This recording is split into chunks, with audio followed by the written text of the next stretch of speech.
Good morning everyone, my name's Jackie and I work here at Waterlily Skin and Body Therapy.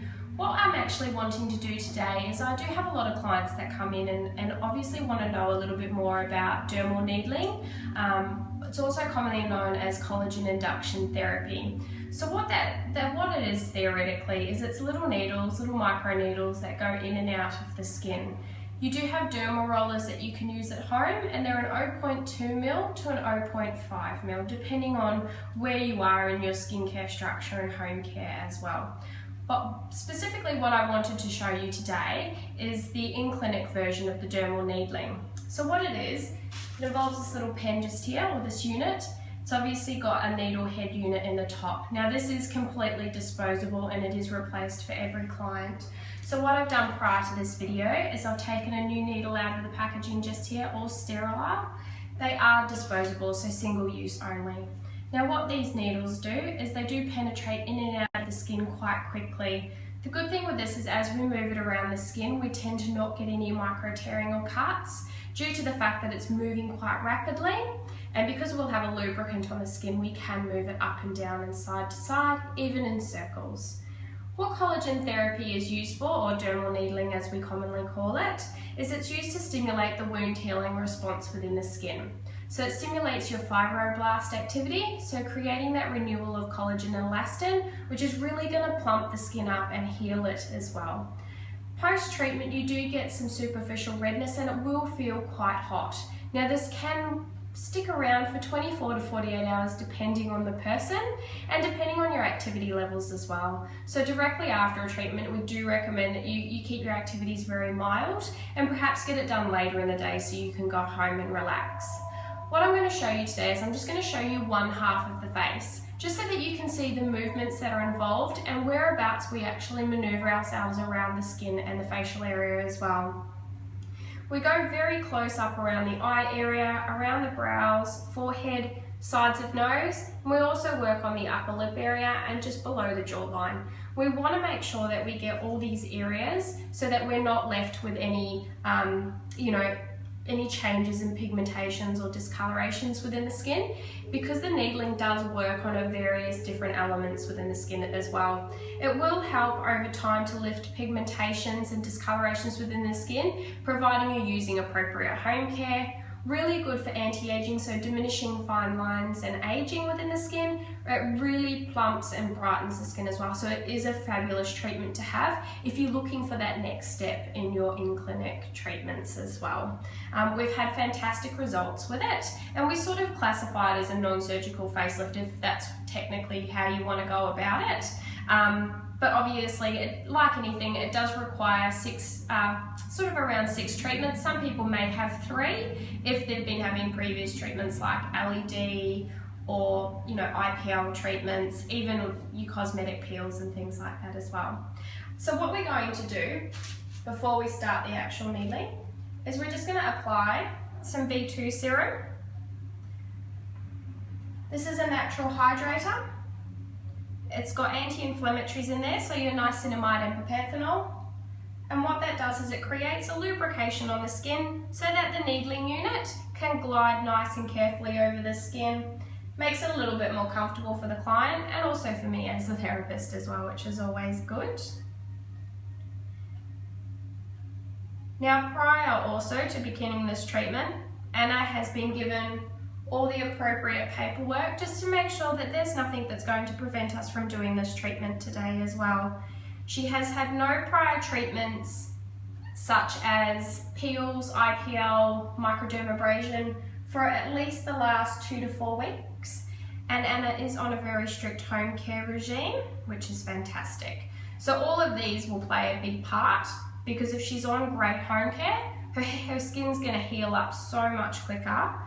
And she's going to respond to the treatment a lot better as well. She's going to get a lot less irritation and redness post-treatment as well.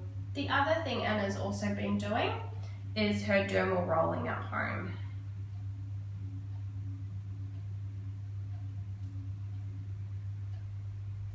So with our unit just here, I've set it to 1.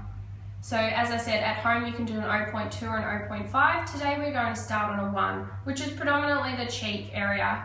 When we're moving to the eye area and the forehead area, and sometimes even on the chin and upper lip, we will move to an 0.5. As you progress with some skin types, depending on the person, we can go a little bit higher, but we don't want to over-induce injury in the skin, because prolonged injury can obviously cause nodulars or scarring in the skin later down the track if you're repetitively doing these treatments as well.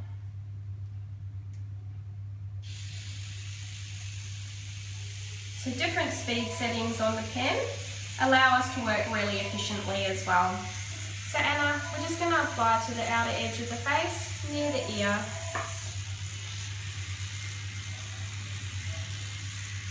So as you can see, we're just gliding up and down the facial area.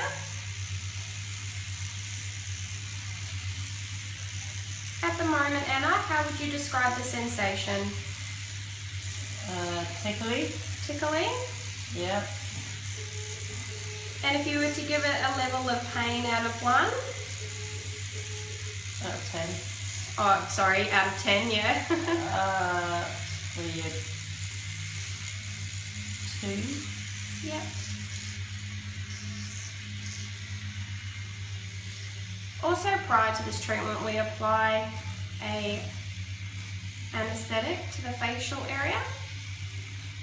Just makes it, again, a little bit more comfortable for the client.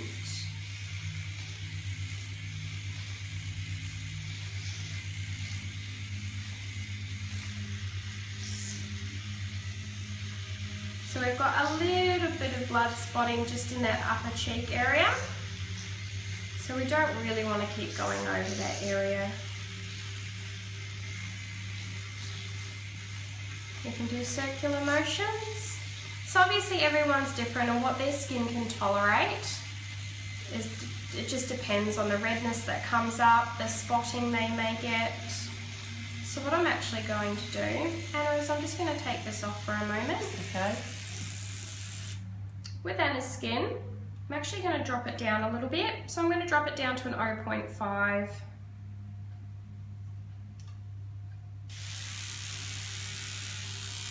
So we're reapplying out here, Anna.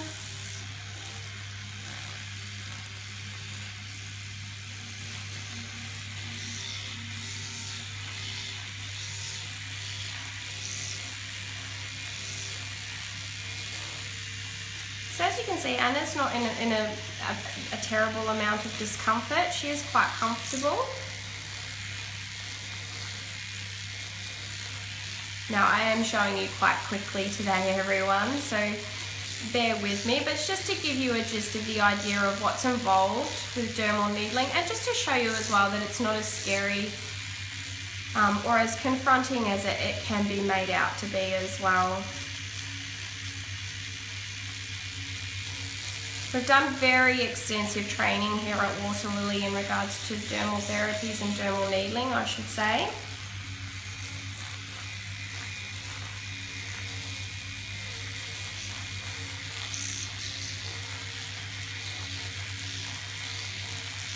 So we go in various different motions, up and down and back and forth, and circular motions as well.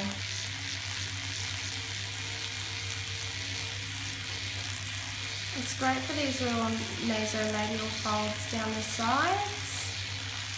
And for anyone that's suffering those little lip lines as well, like the little purse lines that we get around the lips, fantastic for those.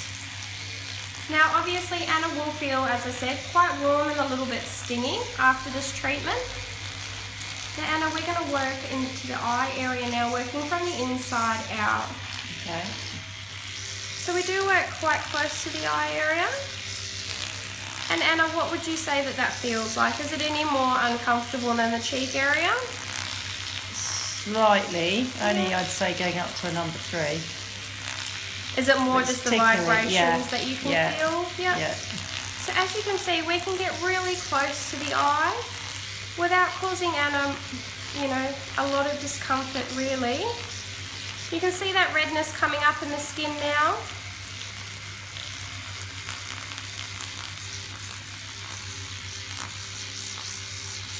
sometimes you will feel a little bit more across the forehead. Being that it's a more bony area, you tend to feel the vibrations quite a bit. Anna's being a perfect model today. Thank you, Anna. Sorry. So forehead will always hurt a little bit more. And as you can see, a little bit of spottings come up there as well. That is normal and that does subside. The moment you've finished the treatment, that spotting stops and it doesn't always lead to any crusting or that within the skin. 9 times out of 10, we tend to find if people get that little bit of spotting, they'll get some dryness and some peeling happening in the area, but it's generally nothing past that. So as I said, the benefits of the dermal needling is fantastic. So if you are at that point within your regime or your in-clinic treatments where you're wanting that little bit more from your treatments, dermal needling is fantastic. It gives you that all over plumping, tightening and brightening effect within the skin. The good thing about it is it's working on your skin's own natural growth hormones as well. So you're really stimulating your skin's natural structure to act younger and look younger. So if there's anything that we can help you with within regards to home care, in-clinic treatments, as you can see, this is probably the worst effect that you would ever get from dermal needling. Anna is a little bit of a bleeder as well that we've found in the past. She does tend to get a lot of spotting. Now that is only on an 0.5 and that is completely normal. I look exactly the same when I've had it done. And just to show you as well, if you look at my face at the moment, I actually did my home roller last night. I've been doing it for a while now, and as you can see, the next day I've got a little bit of mild flushing on the neck area, but I can go about my business as per usual, put makeup on, go out in public. It's not scary or anything like that. Obviously post in-clinic treatment you may still be a little bit flushed the next day, so obviously just make sure you don't do it close to any weddings or formal events, but generally the next day you can apply mineral makeup and go to work. As I said, you'll be a little bit flushed, but other than that, that's the worst of it. So if there's anything we can help you here, obviously feel free to give us a call and we'd love to see you soon.